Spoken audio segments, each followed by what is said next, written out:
Sahabat semua, jumpa lagi dalam channel kesayangan ini. Kali ini akan tayangkan tentang suatu opini seputar sistem ekonomi, yaitu ekonomi kuasa modal. Opini ini disampaikan oleh Suroto, Ketua Askes. Jangan lupa subscribe, like, dan tuliskan komen.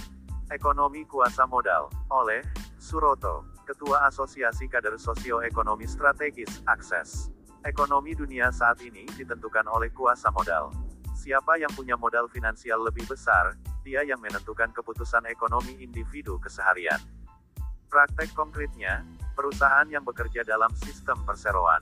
Dalam sistem perusahaan perseroan ini, siapa yang punya saham lebih besar maka dialah yang menentukan keputusan perusahaan. Hari ini, sistem kerja perusahaan sebagai basis penentu keputusan ini yang dominan. Dunia hari ini ditentukan oleh keputusan mereka para pemilik modal perusahaan. Perusahaan perseroan didirikan oleh para penanam modal adalah tempat untuk mencetak barang dan atau jasa.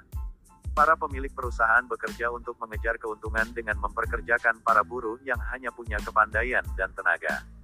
Para pemilik modal dengan porsi sahamnya yang dominan menentukan seluruh keputusan perusahaan. Mereka yang bekerja dan masyarakat hanya dalam posisi sebagai objek kebijakan mereka. Perusahaan dalam rangka mengejar keuntungan dapat saja memutuskan untuk menggaji pekerja serendah-rendahnya. Mereka dapat saja mengambil keputusan untuk memproduksi barang yang membahayakan kemanusiaan. Mereka dapat saja memutuskan operasi perusahaan itu dengan merusak lingkungan. Semua dengan satu tujuan, orientasi keuntungan. Sistem kerja model perusahaan perseroan ini memungkinkan bagi seseorang untuk menumpuk kekayaan pada segelintir orang.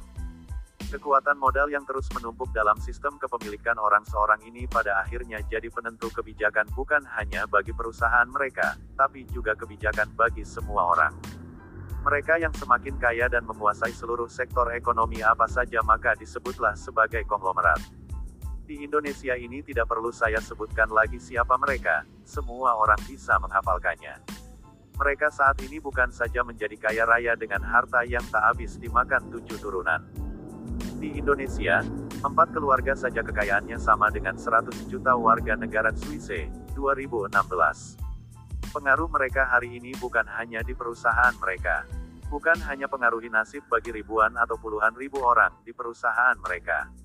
Tapi mempengaruhi keputusan seluruh warga negara. Sebab mereka itu bukan hanya pengusaha tapi pintar mempengaruhi produk aturan dan hukum serta kebijakan negara yang memberi untung bagi kepentingan mereka. Maka dari itu berlakulah hukum, aturan dan kebijakan negara dengan logika apa yang baik untuk mereka, maka itu baik juga untuk rakyat seluruh Indonesia. Dan Anda sudah bisa terka, baik untuk mereka itu berarti seperti apa.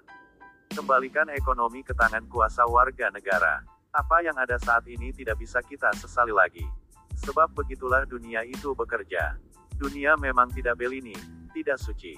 Tapi apakah sistem ekonomi ini dapat kita arahkan agar sesuai dengan kepentingan warga negara kebanyakan? Bagaimana sebetulnya sistem ekonomi kita itu dapat kita kembalikan sesuai dengan maunya konstitusi, aturan dasar negara ini? Sistem itu disebut sebagai demokratisasi ekonomi. Sistem ekonomi kuasa warga. Demokrasi ekonomi adalah sebuah sistem yang memberikan peran dan posisi yang sama dari setiap warga negara dalam proses produksi, konsumsi, dan distribusi ekonomi. Artinya setiap warga negara itu sebetulnya punya hak yang sama dalam menentukan keputusan ekonomi negara. Persis seperti logika demokrasi politik kita, satu orang satu suara. Bagaimana caranya agar sistem demokrasi ekonomi atau sistem ekonomi kuasa warga ini bekerja? Berikut agenda penting yang perlu kita kerjakan bersama. 1. Bentuk koperasi di seluruh sektor ekonomi di setiap lingkungan Anda. Di RT/RW, kantor-kantor, di desa dan kota. Buat perusahaan koperasi dimanapun dengan tujuan untuk penuhi kebutuhan Anda secara bersama. Apa yang tak dapat Anda kerjakan sendiri-sendiri maka kerjakan secara bersama-sama. Apa yang sudah dikerjakan sendiri-sendiri tak perlu dikerjakan oleh koperasi. 2. Anda baru saja memilih wakil Anda di Dewan Perwakilan Rakyat dan juga Presiden, Gubernur, Bupati dan Wali Kota. Minta mereka untuk koperasikan seluruh badan usaha milik negara, badan usaha milik daerah dan badan usaha milik desa. Ini semua agar Anda punya kuasa atas perusahaan dan ikut menentukan kebijakan perusahaan-perusahaan itu. 3. Bagi perusahaan-perusahaan swasta dan konglomerat yang sudah terlanjur berjalan selama ini, maka kita hanya bisa minta pemerintah untuk keluarkan peraturan bagi mereka, seperti minta agar segera keluarkan UU Perpu yang mengharuskan perusahaan itu untuk membagi saham perusahaan bagi semua pekerjanya.